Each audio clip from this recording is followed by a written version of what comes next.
In this video, I'm going to talk about the specifics of the Lester B. Pearson International Scholarship. Before I dive into the specifics of the application, I'll clear up some of the logistical parts of it. So firstly, you need to be nominated by your school in order to apply for the scholarship. So like each school can nominate one student. And before the school can nominate you, the school itself needs to be registered to be able to nominate a student.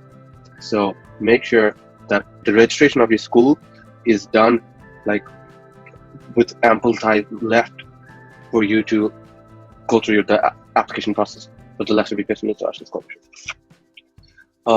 Another thing would be to like apply as early as possible to like the University of Toronto. I've seen some people apply for the scholarship first and then apply to University of Toronto, but me on the other hand, I applied to the University of Toronto as soon as like the application was open. I applied pretty early, and then I applied for the scholarship. And note that like you need to be admitted. Like if you get the scholarship, you need to be admitted to University of Toronto. So also often like your offer of admission to the university will come before whether they let you know whether you got the scholarship or not.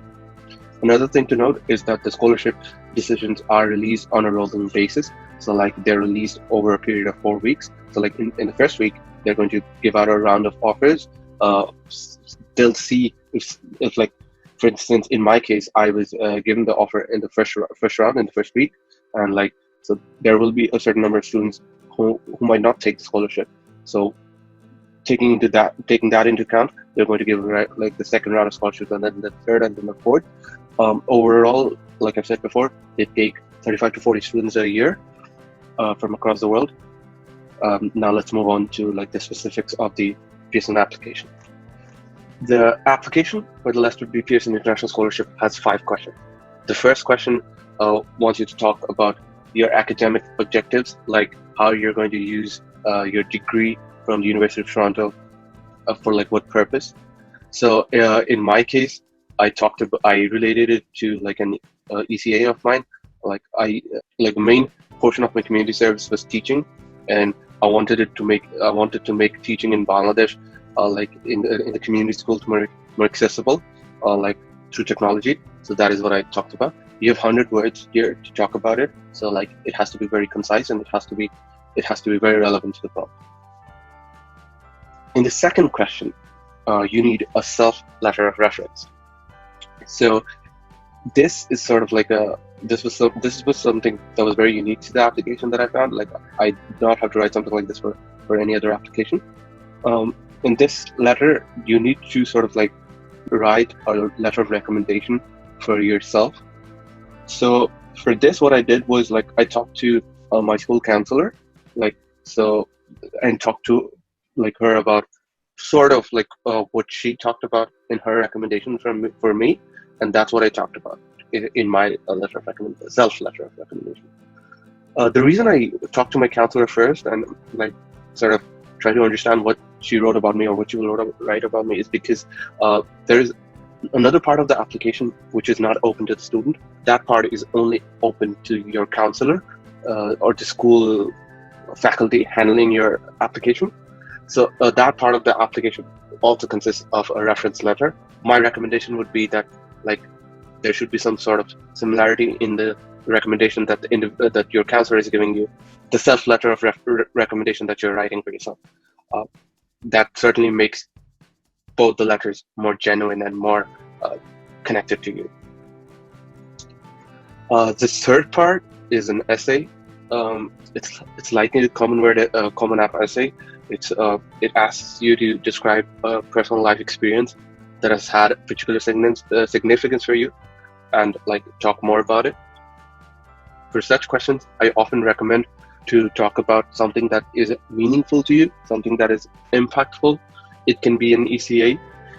It can be like sort of anything in your life. But my 2 key recommendations are keeping it impactful and keeping it relevant to you. Like a good no or a bad example of something to put in such an essay would be to like make it purely academic, like purely talk about some sort of academic achievement, because that is not what it asks you to talk about. It asks you to talk about a personal life experience. So it should be something which is meaningful to you and something that has had some sort of significance in your life in shaping you who you are. I'm not at liberty to share my personal essay here, but I can talk about what I wrote about. Like, I did write about my grandfather who passed away. He was someone who was very close to me, and like the impact of that, and how that has shaped me as a person, how that has influenced me as a person. I also talked about my family, my friends, and like the contribution they've had in making me the person who I am today. The penultimate question is also sort of a trick question. Is just that if you're not awarded a Lester B. Pearson International Scholarship, what are your plans for the next 4 years? Now, here is my subjective opinion, but it's something that I've talked with other people, other applicants of the Lester B. Pearson Scholarship, and I'm going to provide you with 2 traits of answers. Like, one trait was found among students who got the scholarship, and the other trait was found among students who did not get the scholarship. So I feel like this is quite an important question, because for the other questions, they're more of like a subjective nature and they will differ from person to person. But for this question, it could sort of be generalized into 2 categories. The first category was like the students who said that, even if you don't get the scholarship, you are going to continue your education. You are going to continue trying to do what you wanted to do, the aim that you had, like while applying to this university. Like, what I mean to say here is that even like for some students, not getting the Lester B. Pearson International Scholarship would mean not being able to go to University of Toronto.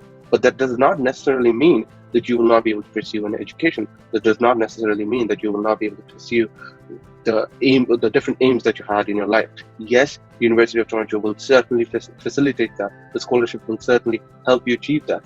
But that does not mean that like you cannot do it, or like you would not do it, right? Like, if you didn't go there, you would most probably study somewhere else. So that was sort of the answer given by the students. Almost all applicants who got a scholarship had that answer in common, because all of us said that, look, even if you don't get the scholarship, we will continue. We will try to study somewhere else. It might not be University of Toronto, but we will try to study somewhere else, and we will try to go on with what we were doing. In my case, I did want to bridge like the social inequality. I do want to bridge the social inequality in Bangladesh, and that's something that I would work towards, regardless of whether I went to University of Toronto, whether I go to Berkeley or not. The second set of answers was mostly found in students who did not get the scholarship, and once again, this is based on my accounts of talking to people who got the scholarship and who didn't get the scholarship. This set of answers often included answers like, if I don't get the scholarship, I'll not be able to study at University of Toronto. If I don't get the scholarship, I will not be able to study at all. Or if I don't get the scholarship, then all's over. However, that does not paint a realistic picture of what would happen if you did not get a scholarship. The scholarship is awarded to 35 to 40 students across the world. It's a very competitive scholarship. So if you do not get the scholarship, it's very unlikely that you would not pursue your education. You would probably pursue your education elsewhere. So it's very important to give the answer realistically, and show how, and that is where meaningful and impactful ECAs come back here. Like, if you have a meaningful and impactful ECA, yes, going to a top institution will help you to make a bigger impact there, do it better. But if you're truly passionate about it, you would do it regardless of whether you go to the University of Toronto or any top institution for that matter. And the last question not given here is asks you to talk about if you were asked to independently fund your studies to the University of Toronto, how much would you be able to provide? Please note that answer this question honestly. If you can fund it all the way, write that. If you cannot fund it, write that. If you can fund 50% or 80% or 25%, write that. Because this last two questions, I've seen that many people have tried to paint a picture of not being able to go to the University of Toronto if they do not receive this scholarship. While that is the case for many, and this scholarship does create the opportunity for many students to go to the University of Toronto who otherwise might not have been able to. But these two questions, and the scholarship is not judging that. The scholarship is not judging financial need, and these two questions are also not judging your financial need. So it is very important that you answer these questions honestly and genuinely, and try to remember that like this application, throughout this application, what you want to present is what you want to do with your education, and the main question you should address like something which is of significance to you, something which is important to you, rather than like talk about something which is, say, more academic or professional in nature. Because the first question does deal with the academic part. So the main question, the 800-word essay one, deals with you as an individual. So talk about that. I'll try to present, like if you have had some leadership quality that is reflected through any of your ECS, try to present that in that essay, because the Lester B. Pearson Scholarship, once again, is sort of like a merit / leadership scholarship. It takes into account your academic achievements and your achievements as a leader within your school and in your community.